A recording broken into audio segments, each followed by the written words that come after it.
एक दिन मोहन राकेश का नाटक है, जिसके प्रथम अंक के एक छोटे से अंश के विषय में मैं बात करूँगी। इसका दूसरा जो बचा हुआ अंश रहेगा उसको मैं दूसरे वीडियो में उसका ज़िक्र करूँगी। यह नाटक विधा में एक जीवन का एक अंग है जिसको नाटक विधा में बताया गया है। एक कहानी समझिए, एक कहानी है जिसको नाटक विधा में लिखा गया है और बहुत ही रोचक प्रसंग है। नाटक का नाम ही है आषाढ़ का एक दिन, मतलब बारिश के मौसम से इस नाटक की शुरुआत होती है। अब मैं शुरू करती हूँ। बरसात का दिन है, बारिश हो रही है, एक साधारण सा प्रकोष्ठ है, लकड़ी की दीवारें हैं जिसका निचला भाग चिकनी मिट्टी से पोता गया है।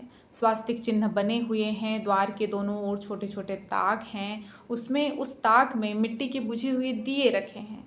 द्वारों के किवाड़ भी मिट्टी से पोते गए हैं। जो किवाड़ हैं, दरवाजे हैं, वो मिट्टी से पोते गए हैं और उन पर गेरू और हल्दी से कमल तथा शंख बनाए गए हैं। मतलब एक अच्छी व्यवस्था है, बढ़िया से सजाया गया है।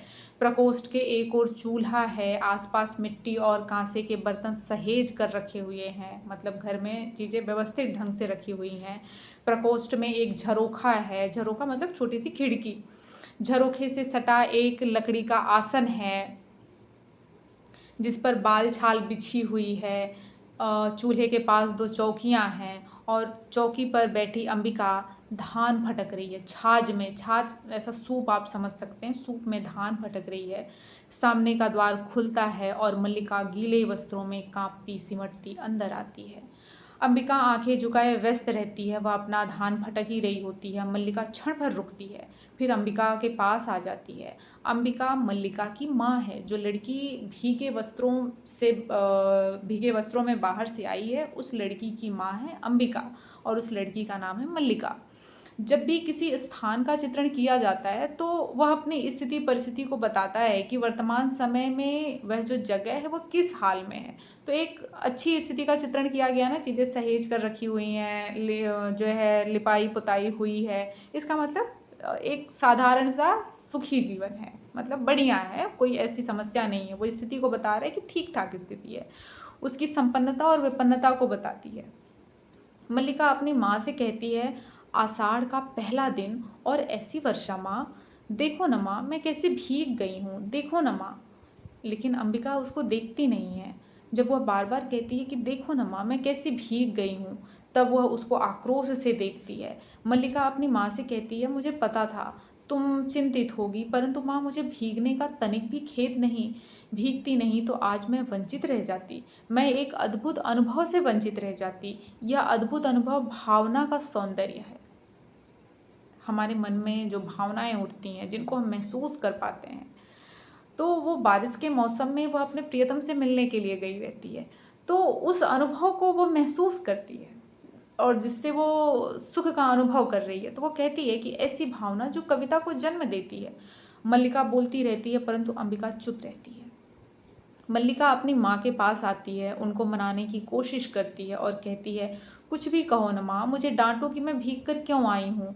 कहो कि तुम घर में अकेली थी इसलिए तुम्हें अच्छा नहीं लग रहा था, कुछ तो कहो माँ। अंबिका कहती है कि मुझे सब कुछ अच्छा लगता है और मैं घर में दुकेली कब होती हूँ, तुम्हारे यहाँ रहते क्या मैं अकेली नहीं होती। मल्लिका अपनी माँ को बहुत प्रकार से समझाती है, मनाने की कोशिश करती है। अंबिका की आंखें छलक जाती हैं। अंबिका अपनी परिस्थिति से बेबस हो चुकी है। उसके सामने ऐसी परिस्थितियां हैं कि उसको कुछ समझ में नहीं आ रहा है कि मैं क्या करूं। अपनी पुत्री को समझाने की कोशिश करती है, पुत्री समझ नहीं रही है, घर में पति है नहीं, तो वो खुद को बहुत ही लाचार महसूस करती है, इसलिए उसकी आंखें छलक जाती हैं। उसी वक्त घोड़ों के टापों का शब्द सुनाई देता है बाहर। ये राज्य के कर्मचारी हैं और जब ये कर्मचारी आते हैं तो कुछ अनिष्ट ही होता है। कभी युद्ध की सूचना आती है तो कभी महामारी की। पिछली महामारी में मल्लिका के पिता की मृत्यु हुई रहती है, उस समय भी ये लोग आए रहते हैं। अंबिका मल्लिका का विवाह, अपनी पुत्री का विवाह अग्निमित्र नामक युवक से कराना चाहती है, किंतु मल्लिका विवाह नहीं करना चाहती क्योंकि वह एक दूसरे युवक से प्रेम करती है। मनुष्य के बाह्य जीवन और आंतरिक जीवन के बीच सदा द्वंद्व चलता रहता है। प्रत्येक मनुष्य के जीवन में बाहर और भीतर एक झगड़ा चल रहा है।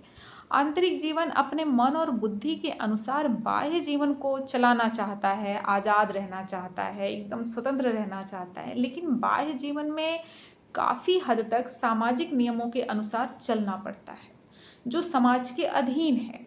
वहाँ हम स्वतंत्र नहीं होते, कुछ काफ़ी हद तक परतंत्र होते हैं। इसीलिए बाहर और भीतर सदा से संघर्ष चलता आ रहा है, और यदि बाहर और भीतर दोनों का संघर्ष खत्म हो जाए, मतलब जैसा हम बाहर भीतर से चाहते हैं वैसा ही बाहर जीवन जीने लगे, तो यह ईश्वर की कृपा ही है। यही संघर्ष मल्लिका के जीवन में चल रहा है। हृदय किसी और की आराधना कर रहा है, और जिसकी आराधना वह कर रहा है वह व्यक्ति प्रेम तो करता है, लेकिन विवाह का प्रस्ताव नहीं रखता और न ऐसी बात पर कोई उत्तर देता है। वह चुप रहता है। मल्लिका भावना का जीवन जीने के कारण बाह्य जीवन में किसी और को स्वीकार करना ही नहीं चाहती है। उसकी माता कितना भी समझाए, बाकी कोई समझाए, वो समझने को तैयार नहीं। वह अपनी माँ से कहती है, मैं जानती हूँ कि अपवाद होता है, तुम्हारा दुख भी समझती हूँ, फिर भी मुझे अपराध का अनुभव नहीं होता है माँ। मैंने भावना में एक भावना का वर्ण किया है। मेरे लिए वह भावना, वह संबंध और बाकी सभी संबंध से बड़ा है। मैं वास्तव में अपनी भावना से प्रेम करती हूँ, जो पवित्र है, कोमल है, अनश्वर है। अंबिका कहती है कि तुम जिसे भावना कहती हो वह केवल छलना और आत्म प्रवंचना है, मतलब अपने आप को धोखा देना है। भावना में भावना का वर्ण किया है। मैं पूछती हूँ, भावना में भावना का वर्ण क्या होता है? उससे जीवन की आवश्यकताएं किस तरह पूरी होती हैं? भावना में भावना का वर्ण किया है। मल्लिका कहती है, जीवन की स्थूल आवश्यकताएं ही तो सब कुछ नहीं होती हैं ना माँ। स्थूल मतलब होता है जिनको हम छू सकते हैं, यूज कर सकते हैं, और सूक्ष्म मतलब जिनको हम छू नहीं सकते, केवल महसूस करते हैं। वो कहती है कि उनके अतिरिक्त भी तो बहुत कुछ है। सच तो यह है माँ कि ग्राम के अन्य व्यक्तियों की तरह तुम भी उन्हें संदेह और वितृष्णा की दृष्टि से देखती हो। अंबिका कहती है, ग्राम के अन्य लोग उसे उतना नहीं जानते जितना मैं जानती हूँ। मैं उससे घृणा करती हूँ, उसके प्रभाव से मेरा घर नष्ट हो रहा है। भावना अति सूक्ष्म होती है। भावना विचार से अधिक गहरी होती है। आप ऐसे समझिए जैसे हमें पता है कि मृत्यु निश्चित है।